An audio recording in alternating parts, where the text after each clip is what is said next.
this dream probably about a week ago, and I wanted to wait till the perfect time to make the video on it. So, long story short, I'll get to the dream. What happened in this dream is so crazy, okay? What happened in this dream is, if you've ever seen a zombie movie, so this couldn't be that far in the future, so that far from where we are now. Zombie movies, none comes to mind, but if something comes to mind with where there's quarantine, right? So you might have the zombies, and the zombies are in this area, but the people that don't have the virus are in this area, right? In this dream, the people with the mark of the beast, they could go anywhere in the world, like how we can travel now, how we can have passports now, how we can drive now, all of these things. Basically, they can live freely, so they can travel. They want to go to New York from California. They can go anywhere, get on planes, trains. They can go to restaurants. They can go to they free, okay? Now, the people who didn't have the mark of the beast were stuck. Okay, I gotta sit down for this. The people who didn't have the mark of the beast were stuck. They were stuck in zones. Buildings, so skyscrapers. You only can stay in this one skyscraper. You only can stay in this one area. It was terrible. So if you didn't have the mark of the beast, you couldn't travel anywhere. You had to stay in this one building for the rest of your time life. There was no food. You were starving to death. There was no way you can plant food or grow your own food. There was none of that.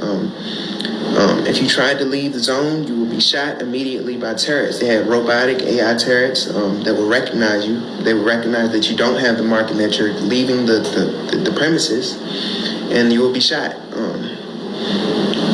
There were war in these zones from rebellion, so people who didn't really think it was fair, they were rebelling against the mark. They were getting destroyed. They were getting cut down. It was genocide, okay? They were killing us, poisoning us inside the building. You only could wear certain clothing. It got so bad that people started to unalive themselves. They started to hurt themselves. I think it was one day, my zone, I was in a skyscraper, but it was so many other zones. You could hear it on the TV about how people were actually, being unalive at a mass rate. I seen a guy just jump out the building, face first. We were on like the 40th floor or something like that. We were very high up. Jumped out, no problem. And you could, even inside the zone, it wasn't safe because it was a war going in the zone. So if you travel, you can just get unalive just because you're traveling around the zone that you're stuck in. I tried to escape the zone.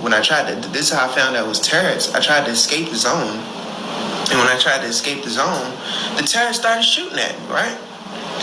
Now, when the terrorists started shooting at me, God kept me alive through the dream, so, probably in real life I would have got cut down, but the terrorists started shooting at me, but God wanted me to he wanted to show me something.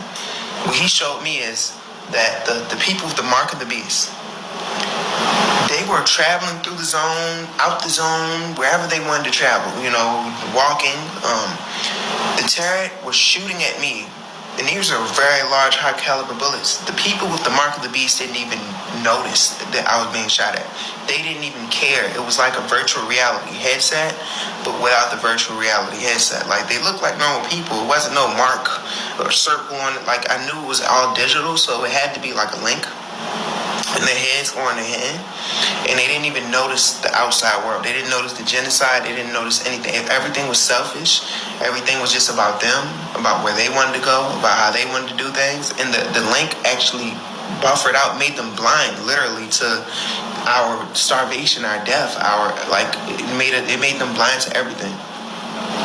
So I ended up having to go back to the zone because I just got shot at. And I'm noticing, I'm like, what is going on? So I had to go to an important place because the feeling was so terrible inside the zone is if you stayed there, you would die. And I sent to a place, I don't know where, but I got sent to a place and they smuggled me. Now, the transportation at this time was very futuristic. I would say it was a train, but it was a very high futuristic type train, air type with electric floating type train, like a plane and a train put together. basically the people that smuggled me on this train, I was sitting in the compartment, but I guess I was too big for the compartment, and I ended up having to leave the compartment because it was like agents walking around. Something happened where I had to leave the compartment, okay? When I left the compartment, I was already outside the zone, so I was past the turrets, but if you get found outside the zone, you will die. Okay, it wasn't no trial, no police. They're gonna catch you and you're gonna die. It's just what it is. I'm outside the compartment. I'm walking around the train. I'm scared as I don't know what. So I'm sitting down. Now the guy comes on the train, scanning people's heads, scanning the marks to pay for the train ticket.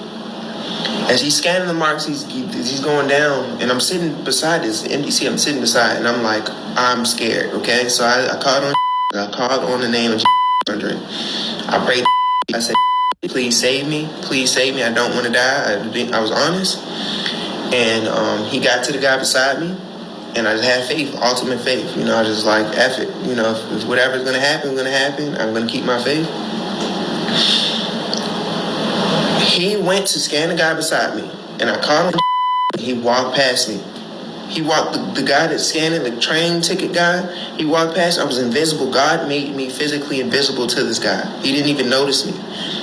And I know it was God because he was about to scam me, but it's just like, it was something just, it was like God can control. God still had authority. God, and I want you guys to remember this video. If you see it now or in the future, God always has the final say, so the final authority. When he walked off, my heart, it was like the relief. I had a feeling of relief inside the dream, and it was just so amazing. And after that, I had woke up.